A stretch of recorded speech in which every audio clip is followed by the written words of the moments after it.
This is Evangelist Henry Walker. Welcome to the podcast. I want to start a new message today talking about could the rapture happen during this Christmas season.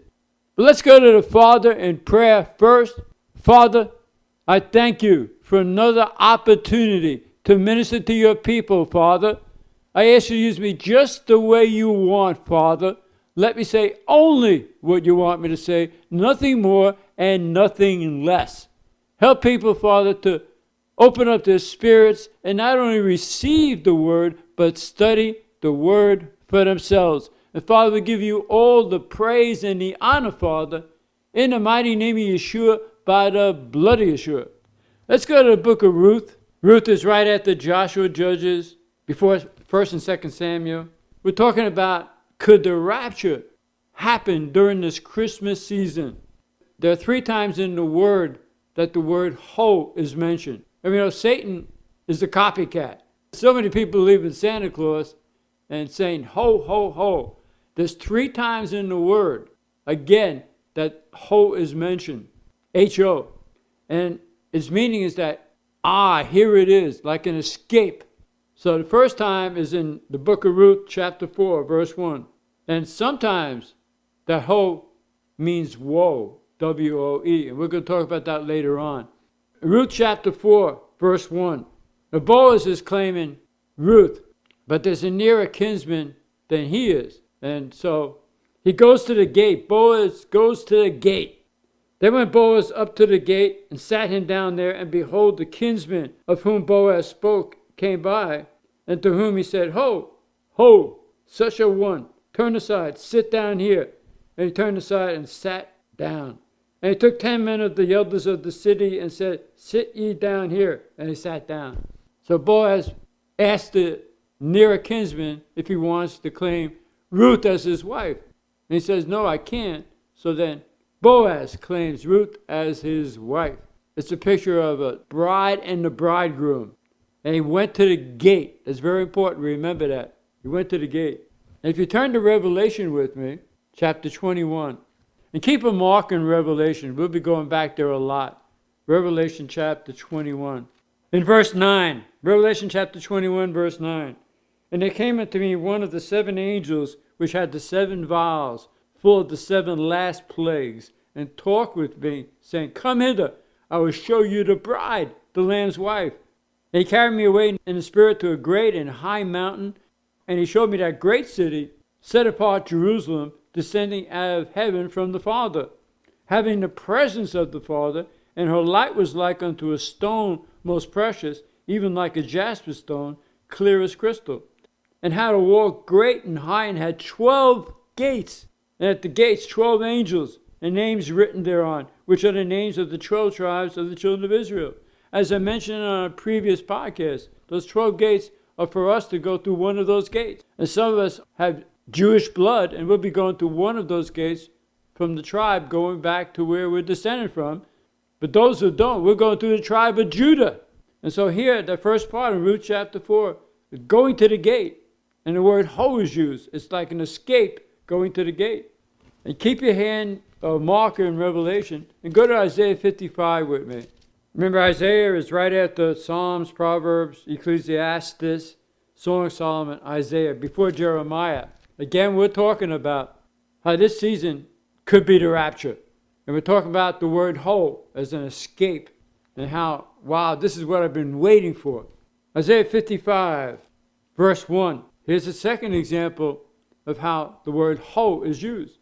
Ho, everyone that thirsteth, come you to the waters. Again, it's an escape, going someplace. And he that hath no money, come you buy and eat. Yeah, come. Buy juice and milk without money and without price. So here, everyone that thirsteth, come. Again, coming to the waters. Coming to the waters. Come to the waters. It's escape, going to the waters. And hopefully you kept your hand back in Revelation 22, verse 1. And he showed me a pure river of water of life, clear as crystal, proceeding out of the throne of the Father, even of the Lamb. It's coming to the water, a river of water of life, up in heaven for us. New Jerusalem, come to the waters. Come to the river of the water of life. And then Zechariah, that's the second example of the word whole being used. Zechariah is right before Malachi, the last book in the Old Testament. Zechariah chapter 2. With the help of the Father, I want to show you that this season, this Christmas season, could be an excellent time how the Father can snatch away his people and take us in a rapture. Zechariah chapter 2. In verse 1, I lifted up my eyes again and looked, and behold, a man with a measuring line in his hand. Then said I, whither do you go? And he said unto me, to measure Jerusalem, to see what is the breadth thereof and what is the length thereof. Then verse 6, here again is ho, ho, ho, come forth and flee from the land of the north, said the Father, for I have spread you abroad as the four winds of the heaven, said the Father. So here again is ho, talking about flee, escape, going someplace, and talking about the four winds of heaven. And also in verse 1, it's talking about measuring Jerusalem. In verse 2, measuring Jerusalem. And go to the right to Matthew chapter 24. So we saw in Zechariah, it's talking about measuring Jerusalem and also the four winds of heaven and to escape. Well, Matthew 24, verse 31. And he shall send his angels with a great sound of a trumpet, for they shall gather together his elect from the four winds and from one end of heaven to the other. And back in Revelation 11, verse 1. And it was given unto me a reed like unto a rod. And the angel stood, saying, rise and measure the temple of the Father, and the altar, and to them that worship therein.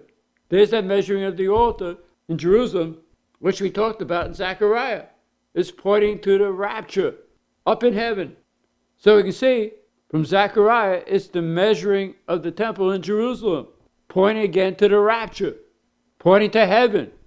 So you can summarize those three ho's, ho, ho, ho, by saying he will gather his elect from the four winds to go to the gate in heaven, the gates, the 12 gates we talked about, and to the living waters in New Jerusalem, heaven, which is being measured for us, and flee from the land of the north.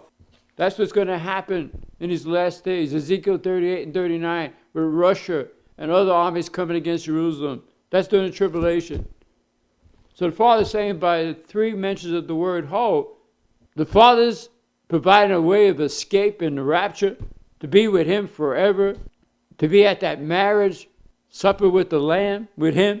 It's going to be so great. But to those people that are still here, I want to talk about the word woe, W-O-E. Go with me to Revelation chapter 8. These were the people that are not going to rapture. Revelation chapter 8, verse 13. And I beheld and heard an angel flying through the midst of heaven, saying with a loud voice, woe, woe, woe. See, again, ho can mean woe too, depending.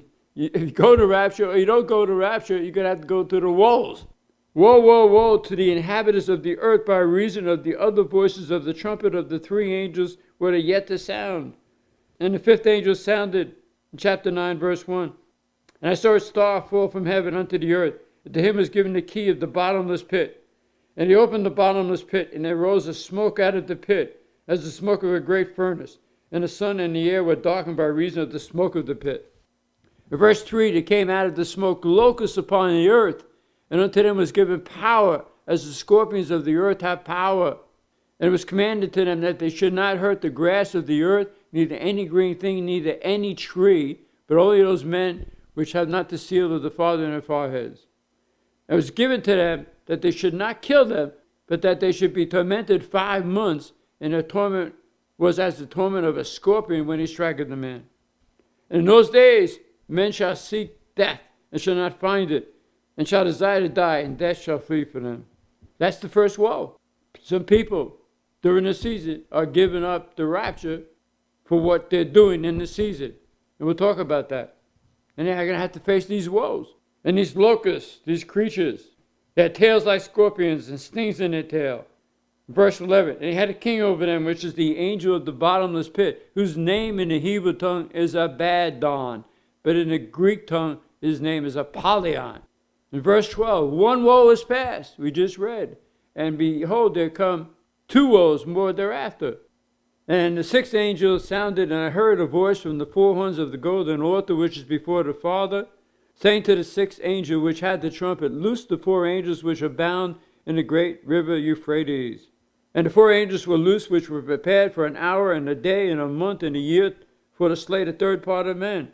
And the number of the army was 200 million men. And I heard the number of them. In verse 18, by these three were the third part of men killed by the fire and by the smoke and by the brimstone which issued out of their mouths. For their power is in their mouth and in their tails, for their tails were like unto serpents and had heads, and with them they do hurt. And the rest of the men which were not killed by these plagues, yet repented not of the works of their hands, that they should not worship devils and idols of gold and silver and brass and stone and wood, which neither can see nor hear nor walk. That's the second woe. Revelation 11, in verse 10. And they that dwell upon the earth shall rejoice over it and make merry and send gifts one to another. It's just like this season. Everybody's giving gifts to everybody else. What are people doing for Yeshua? Remember, the previous podcast I just made was about Yeshua being born on Passover and dying on Passover. And we mentioned in Isaiah 53, as he was hanging up there, he gave gifts to us on his birthday. Born on Passover, died on Passover. So what is all this other stuff about making merry and giving gifts to everybody? I'm not saying it's bad, but what about this time of the year? Could it be that Yeshua coming back when people least expected, they're caught up in all this holiday trimmings? Could this be the time he comes back? Say you don't know the day nor the hour. There's so much distraction during the season. People are so distracted and thinking about the power of the enemy, the power of Satan, to get billions of people to get a present for somebody by December 25th. That power. And for some people, the season is addictive. They can't do without it. In verse 14, the second woe was past, and behold, the third woe come quickly. And the seventh angel sounded, and there were great voices in heaven saying, The kingdoms of this world are become the kingdoms of Yeshua, and he shall reign forever and ever. Verse 18, and the nations were angry, and thy wrath is come, and the time of the dead that they should be judged, and that thou should give reward unto thy servants the prophets, and to the saints, and to them that fear your name, small and great, and should destroy them which destroy the earth. That's the third woe. So it's a choice of having to go through these three woes because you missed the rapture. In this season, there's such a temptation for so many people to celebrate these holidays that are all pagan based, not in the Word, and possibly miss the rapture. Go to the left of the book of Jeremiah, right after Isaiah. Jeremiah chapter 10. Some of you are familiar with this. So many people celebrate December 25th for the birth of Yeshua, when, as I mentioned, he was born on Passover, died on Passover, in the previous podcast I just did. And again, lambs were born only in the springtime, and he's the Lamb of the Father. It's such a beautiful podcast, a message. And also on my website, henrywalker.org, I have a written message, when was Yeshua born, when did he die, when did he rise? He eliminates three holidays in that one message. Good Friday, Christmas, and Easter. It's time for you to base your walk with the Father through Yeshua, not on these holidays that are pagan related, that have pagan roots. When you do celebrate these holidays, Satan comes right into your house. He has a perfect right to be there because you've invited him in. Christmas is all about worshiping the sun god, Mitra. That's what these balls are on a tree.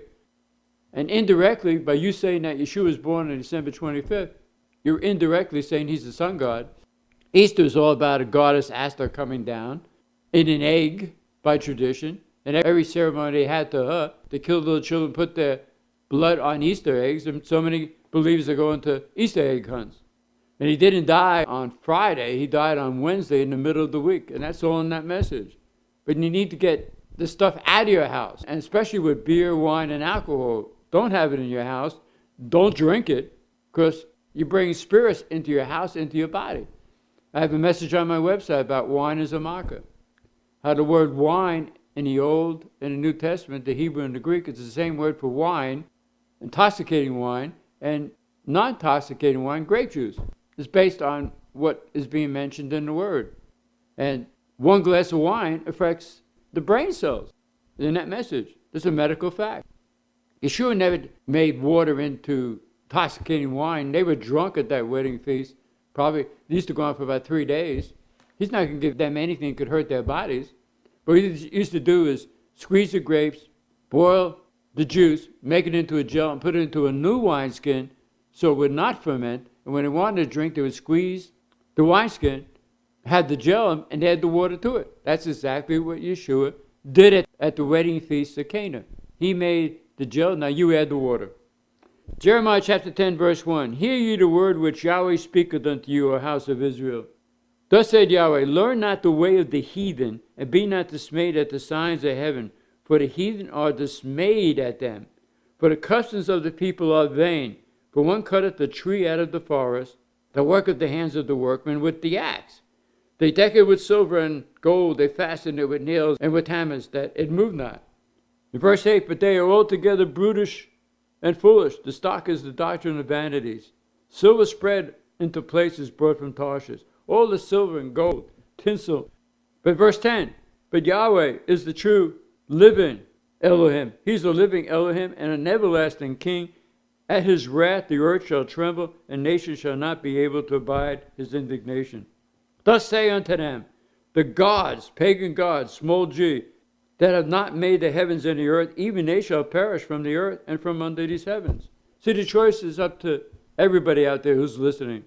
Hopefully you don't celebrate Christmas or any of those pagan holidays. But if you do, you need to get that stuff out of your house. They say, what do I do about the kids with presents? Well, Hanukkah was on the 7th of December, and you can give your children gifts on Hanukkah. It's the feast that Yeshua kept. The message right before the last one talks about Hanukkah. The message on my website about a time of special miracles, Hanukkah, the written message. So the choice is up to you, but he's not going to allow people to worship these other gods without being punished. And see, even people that sell liquor, indirectly they're warning people. It's beer, wine, and spirits. You bring spirits into your house, but having beer, wine, and alcohol in your house. And also by bringing these holidays into your house, people get so used to Satan being right there. He's sitting right next to you on the couch. He's laying on the floor right next to you as you're sleeping. Because you're allowed to come into your house. Ephesians 4, verse 26, 27, neither give place to the devil. Jeremiah chapter 1, talking about Jeremiah, verse 5. Before I formed you in the belly, I knew you. He's saying that to us. And before you came out of the womb, I sanctified you, set you apart, and ordained you a prophet unto the nations. Verse 8, be not afraid of their faces, for I am with you to deliver you, said Yahweh. Then Yahweh put forth his hand and touched my mouth. And Yahweh said unto me, behold, I put my words in your mouth. See, I have this day set thee over the nations and over the kingdoms, to root out, and to pull down, and to destroy, and to throw down, to build and to plant. And that's what we got to do with some loved ones and other believers that are still celebrating these holidays. Pull down, show them the roots of this junk, and then build them up in the Word. Let them listen to my podcast about Yeshua being born on Passover, dying on Passover, fulfilling every one of those feast days with the exception of the last 3, which he will. Feast of Trumpets, Rosh Hashanah, Yom Kippur, Day of Atonement, Sukkot, Tabernacles. This ministry, we go back to our Jewish roots in Yeshua only. We don't go back to how the Jews with their washings and the 600 and so laws they can't keep. No, we go back to what Yeshua shows us in his word. Remember, Yeshua is a Jew, was a Jew, always will be a Jew. And we celebrate the feast days with Yeshua being the center of the feast days, not the way Jews nowadays celebrate those feast days. So much he did on those feast days. Born on Passover, died on Passover. He rose on the first day of first fruits, as the first fruits from the dead. The Father filled us with the Spirit on Pentecost, a Jewish feast. Jericho came down on the last day of unleavened bread. Yeshua was circumcised on the last day of unleavened bread. The Red Sea opened on Nisan 17, which is the Feast of First Fruits. Yeshua was born and died on Nisan 14. We have to adjust to his calendar. Not just the Hebrew calendar, it's his calendar. And on my website, I have an area there for the Hebrew calendar. You can go back, just make sure that all Hebrew dates are checked off. Go right back and see the Hebrew dates and the Gregorian dates. But we've got to base our walk with the Father on his timing. The previous podcast I did, it talks about Nisan 1, being the first of the year. His timing is impeccable.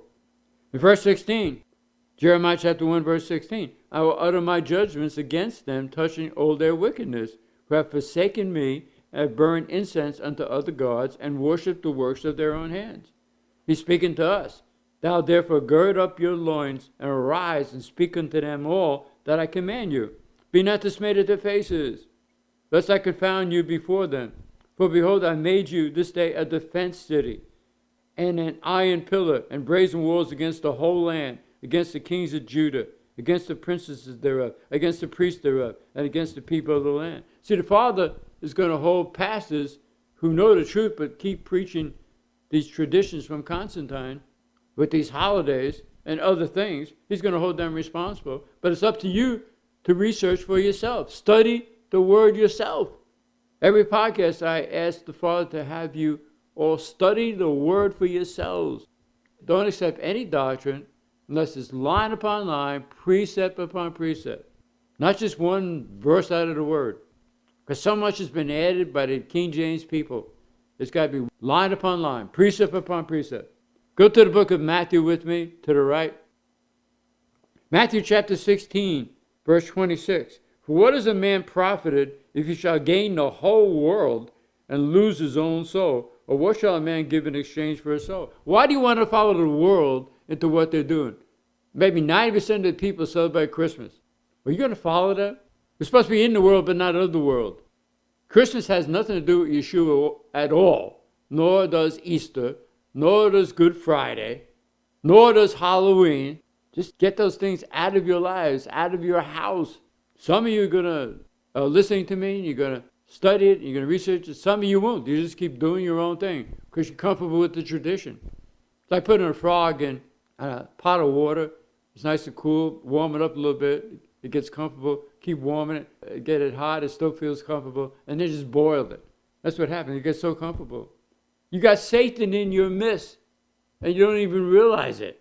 And you wonder why you're having problems in your family, problems with your kids, problem with finances. Surrender everything to the Father. Say, Father, I surrender everything to you, Father, especially my flesh. Come into my spirit. Fill me with your spirit. Mortify the deeds of my flesh. Make me more and more like Yeshua every day. Bring the fruit of the Spirit out of my life. Love, joy, peace, long-suffering, gentleness, goodness, faith, meekness, temperance. When you do that, he puts you on a sanctification process where he works on you every day. It's the only way to get ready for him to go into rapture is to surrender everything to him and to be in the world but not of the world. Matthew 24, verse 36. But of that day and hour knoweth no man, no not the angels of heaven, but my Father only. But as the days of Noah were, so shall also the coming of the Son of Man be. For as in those days they were before the flood, they were eating and drinking, sound familiar, marrying and giving in marriage, until the day that Noah entered into the ark. And he knew not until the flood came and took them all away, so also shall the coming of the Son of Man be. Then shall two be in the field, the one shall be taken, and the other left. Two women shall be grinding at the mill, the one shall be taken, and the other left. Watch therefore, for you know not what hour Yeshua comes. Verse 44, therefore be ye also ready, for in such an hour as you think not the Son of Man cometh. In chapter 25, verse 1, then shall the kingdom of heaven be likened unto 10 virgins, which took their lamps and went forth to meet the bridegroom. And 5 of them were wise, and 5 were foolish. They that were foolish took their lamps, and took no oil with them, but the wise took oil in their vessels with their lamps. While the bridegroom tarried, they all slumbered and slept. And at midnight, it seems Yeshua is coming at midnight. And midnight in one part of the earth is a different hour at other parts of the earth. But he might come at midnight. And at midnight there was a cry made, behold, the bridegroom cometh, go out to meet him. Then all those virgins arose and trimmed their lamps. And the foolish said unto the wise, give us of your oil, for our lamps are gone out.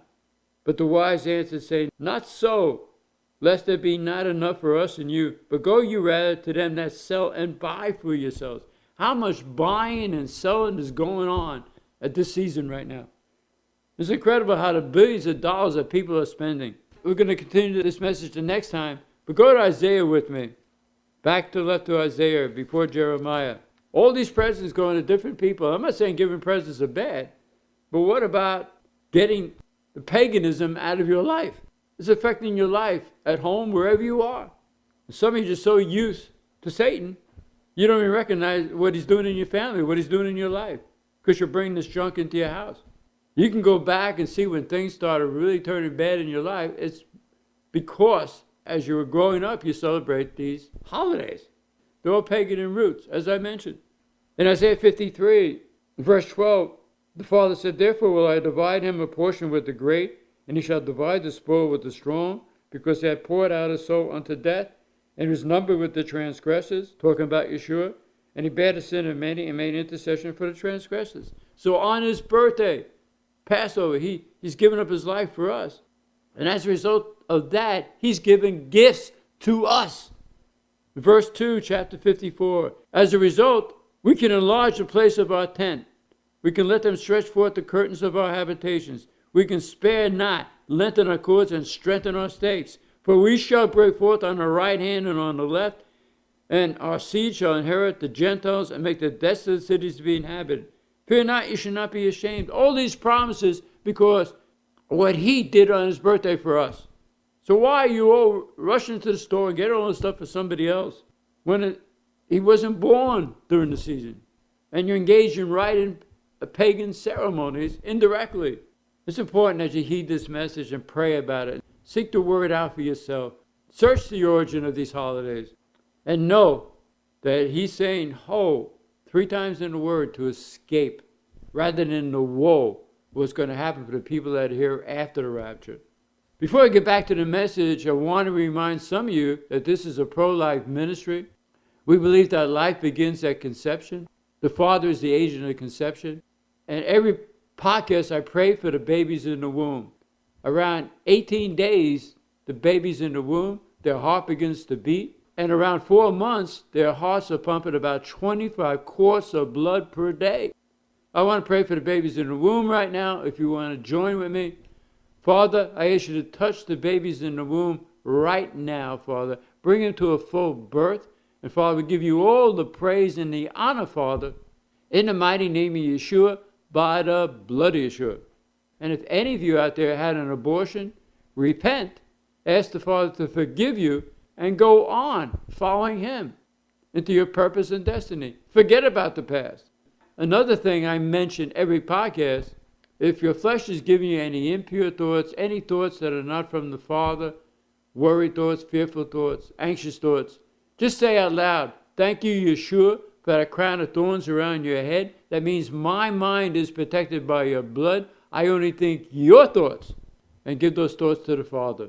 So again, we're talking about how the rapture could happen, how Yeshua could come back for us during this Christmas season.